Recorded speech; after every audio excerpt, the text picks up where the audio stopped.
মধ্যরাতের পর সকালেও বৃষ্টি অব্যাহত, ভারী বর্ষণে ডুবল রাজধানীর সড়ক অলিগলি, নগরবাসীর চরম ভোগান্তি। শাপলা চত্বর পর্যন্ত এখানে পুরো পানির মধ্যে, জলবদ্ধতার মধ্যে মানুষ জিম্মি। এই পরিস্থিতিতে মুমূর্ষু রোগীর অবস্থা খুবই খারাপ যাবে। রপ্তানিতে এখনো এককভাবে পোশাক নির্ভর বাংলাদেশ, অর্থনীতি চাপমুক্ত রাখতে পণ্য বহুমুখী করার তাগিদ।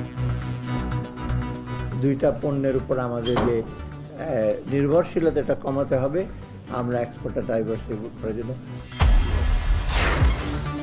পূজা মণ্ডপে সাজসজ্জার রব, শেষ সময় তুলি নাচুরে রং পাচ্ছে প্রতিমা, ক্রেতা কমায় উৎসব বাণিজ্যে ভাটা।